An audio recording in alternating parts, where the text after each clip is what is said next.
Melanjutkan cerita di episode sebelumnya yang menceritakan bahwa Ramaja Gandhi dan Danurwenda akhirnya tidak menemukan Patih Batik Madrim di Saup itu. Dan kemudian mereka pun memutuskan untuk pergi ke kandang Bubrah. Sebab menurut kabar yang mereka dapat dari salah satu prajurit Saup itu yang telah tewas, Sengkang Baplang pun sedang mengejar rombongan Patih Batik Madrim ke tempat tersebut. Akan tetapi, ketika mereka berdua baru saja hendak beranjak dari tempat itu, mendadak saja datanglah kelompok Prabu Baka yang ternyata telah masuk melalui gerbang utama. Prabu Baka yang memang ingin kembali menguasai Saup itu pun kemudian mengancam dua putra Malwapati tersebut supaya tidak melakukan perlawanan, sehingga mereka akan dengan mudah menawan mereka berdua. Hal itu jelas memicu kemarahan besar keduanya, sehingga kemudian terjadilah pertarungan di antara mereka.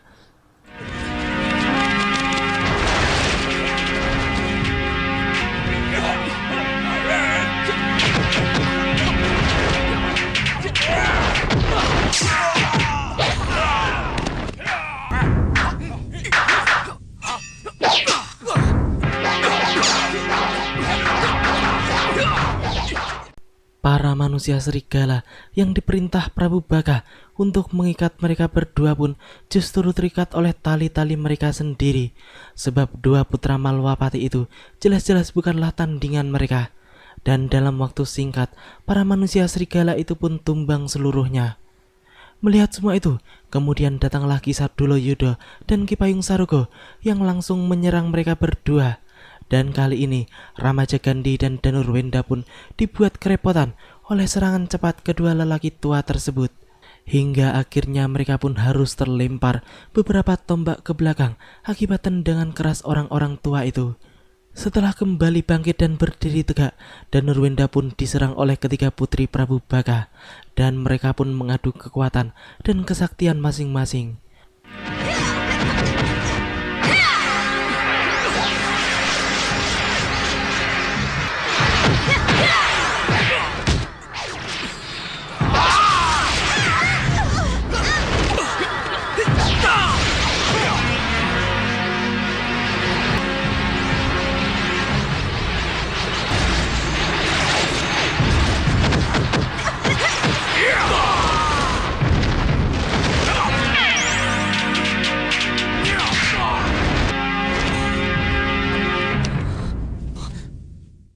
Ya, Ramaja Gandhi pun jatuh tepat di kaki Patih Batik Madrim romonya yang ternyata baru saja tiba di tempat itu. Ia pun kemudian mengatakan bahwa cambuk Ki Payung Saroga sangat dahsyat sehingga membuatnya terlempar seperti itu. Tak lama berselang, giliran Danurwenda yang terlempar akibat tendangan keras lelaki tua tersebut. Batik Madrim pun kemudian menyuruh mereka berdua untuk beristirahat terlebih dahulu dan dirinya sendiri yang akan turun tangan menghadapi gerombolan Prabu Baka itu. Selanjutnya, Mahapatih Malwapati itu pun segera melangkah beberapa tindak ke depan dan memerintahkan supaya Prabu Baka menyingkir dari Saup itu, sebab ia bukanlah siapa-siapa di kerajaan tersebut.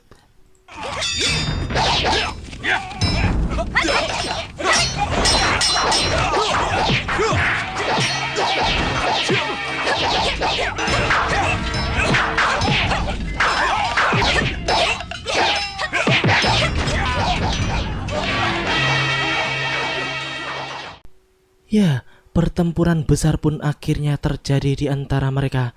Tampaknya Prabu Baka benar-benar merasa terhina oleh kata-kata Batik Madrim barusan. Sedangkan di tempat yang tidak jauh dari istana Saup itu, terlihat Gendrawani beserta pasukannya yang sedang mengintai pertempuran besar itu. Dan terlihat jelas jika pasukan Malwapati lebih unggul dibanding pasukan Prabu Baka yang kebanyakan terdiri dari para siluman kesasar tersebut. Melihat ada seorang prajurit Saup itu di antara para pasukan Malwapati, Prabu Baka pun kemudian langsung mencengkram dan menyeretnya ke hadapannya. Ia pun sangat marah dengan pendekar Saup itu yang dianggapnya telah berkhianat itu. Dan dengan kasarnya, ia pun segera melempar pendekar tersebut yang kemudian langsung ditangkap oleh Patih Batik Madrim sehingga ia tidak sampai terjatuh ke tanah. Selanjutnya, terjadilah adu kesaktian yang sangat seru di antara keduanya. Terima kasih Gusti. Mundur.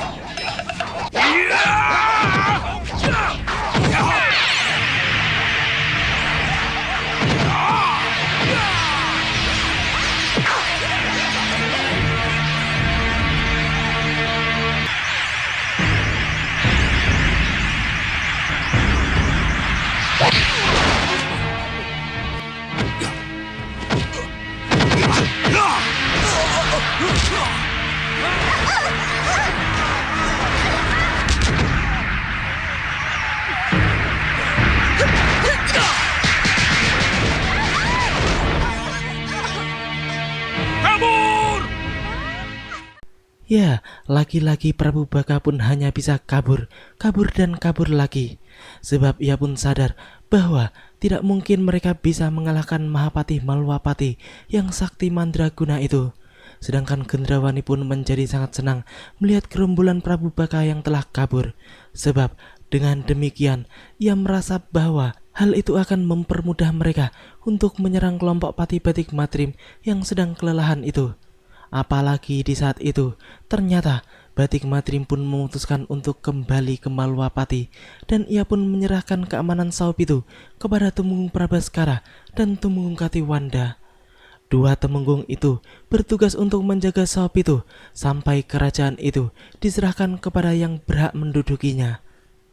Adi Temenggung, sepertinya Adi Temenggung berdua harus tinggal di sini. Sendiko Dawu. Dan jangan khawatir. Pandega prajurit Saup itu akan kembali mengumpulkan sisa-sisa prajurit Saup itu yang bubar untuk menjaga keamanan. Benar, Gusti. Dengar baik-baik. Sebentar lagi akan kucipta 2 naga besar penyembur api. Dengan kedua naga besar itu, kalian berlindung di belakang untuk memasuki gerbang Saup itu. Iya, Nyi Ratu. Seperti yang telah dikatakannya, Gendrawani pun kemudian segera menciptakan 2 naga api yang akan menyerang kelompok Pati Batik Matrim. 2 naga api tersebut pun kemudian muncul dari dalam tongkat naga api milik Gendrawani dan langsung menuju istana Saup itu. Sedangkan pada saat itu, Pati Batik Matrim, Danurwenda, Ramajagandhi dan Lokahita pun berpamitan untuk pulang ke Malwapati. Gendrawani yang baru saja menyadari hal tersebut pun kemudian menjadi sangat senang karena beban mereka akan menjadi lebih ringan sebab lawan mereka kini tinggallah 2 temenggung dan beberapa prajurit saja. Gendrawani pun kemudian segera memerintahkan para pasukannya untuk menyerang secara serentak. Saat itu juga gerbang utama Saup itu pun tiba-tiba jebol oleh 2 naga api itu yang diikuti oleh para pasukannya yang lain. Temenggung Prabaskara dan Katiwanda yang baru saja hendak masuk ke Kedaton pun menjadi terkejut sebab mereka tidak menyangka jika akan diserang secepat itu. Akan tetapi tiba-tiba muncullah Resi Masyura dan Begawan Sidik Mulya yang kemudian mengusir seluruh pasukan Gendrawani tersebut hingga mereka pun lari kabur dan terbirit-birit.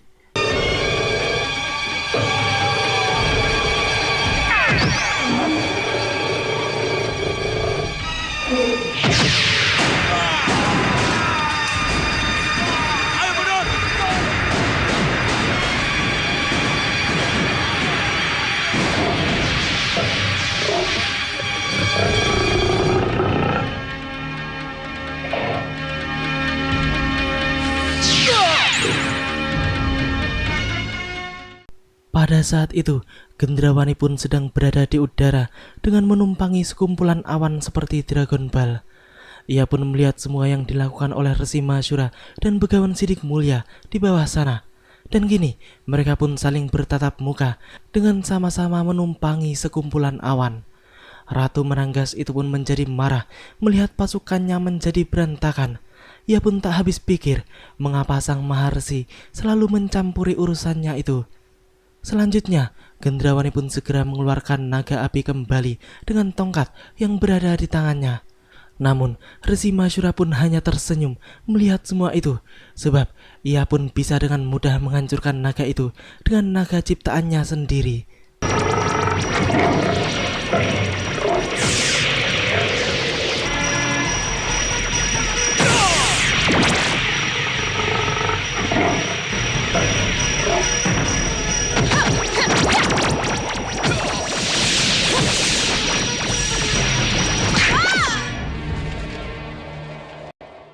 Ya, kemudian tidak berhenti sampai di situ saja. Gendrawani pun kemudian kembali menyerang sang Maharesi dengan tongkatnya yang berubah menjadi ribuan hewan ganas seperti kelelawar, buaya, ataupun kalajengking. Dua manusia sakti golongan putih itu pun cukup kerepotan menghadapinya. Namun, itu tidak berlangsung lama karena sesaat kemudian Resi Masyura pun telah bisa menguasai keadaan dan segera menghancurkan semua hewan-hewan celaka itu berikut tuannya.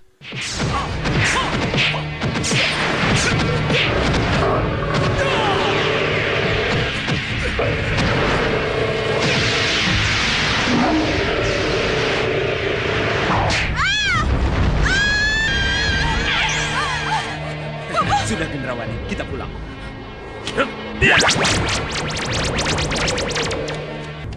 Sembah kami katur Sang Maharesi. Semoga setelah kejadian ini tidak terjadi apa-apa lagi.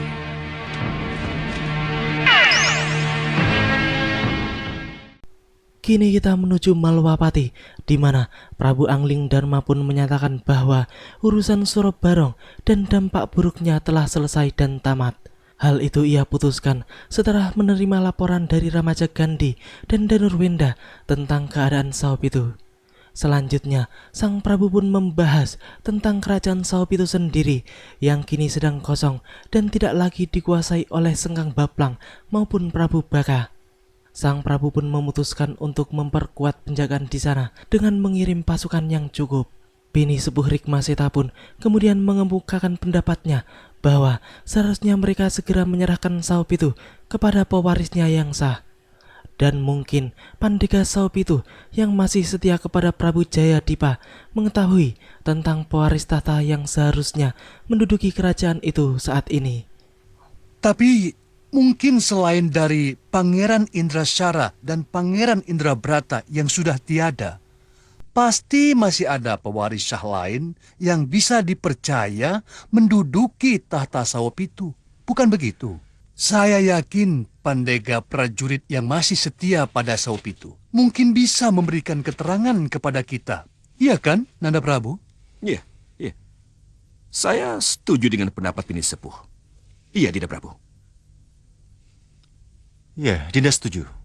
Mohon ampun, Gusti. Belum juga Sang Prabu memutuskan sesuatu, tiba-tiba datanglah Nyi Tiris yang kelihatan tergesa-gesa.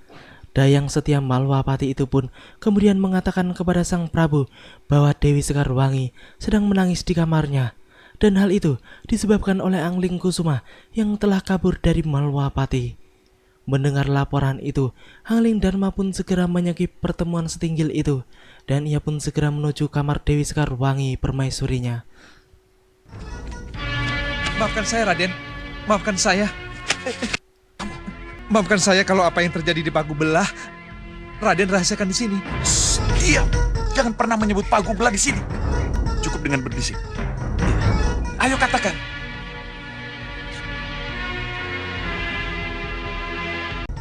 Hanya itu yang bisa kami sampaikan, Raden. Maafkan kami, Raden. Jangan nakal ya bayiku.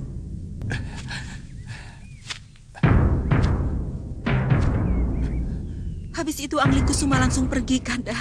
Pergi dan tidak bisa dicegah. Ya, semua adegan barusan adalah cerita Dewi Sekarwangi kepada Sang Prabu tentang tingkah Angling Kusuma yang baru saja dilihatnya dengan mata kepalanya sendiri. Setelah mendengar laporan dari orang-orang Pagu Belah tersebut, Angling Kusuma pun langsung pergi dari Malwapati bersama dua utusan itu. Angling Dharma pun merasa bahwa pasti ada kejadian yang mendesak yang berhubungan dengan Angling Kusuma di Pagu Belah, sehingga putranya itu menjadi seperti itu. Menurut Dinda, Angling Kusuma tidak ingin kalau nama Pagu Belah disebut-sebut. Iya, Kanda. Angling Kusuma tidak ingin nama itu disebut-sebut. Dan kelihatannya Angling Kusuma ingin nama itu dirahasiakan. Iya. Iya. Pagu Belah. Demikianlah alur cerita di episode kali ini. Nantikan kelanjutan kisahnya di episode yang akan datang. Terima kasih bagi teman-teman semua yang udah mau nonton. Jangan lupa subscribe dan share, dan juga nyalain notifnya. Wassalamualaikum warahmatullahi wabarakatuh, dan salam anak 90-an.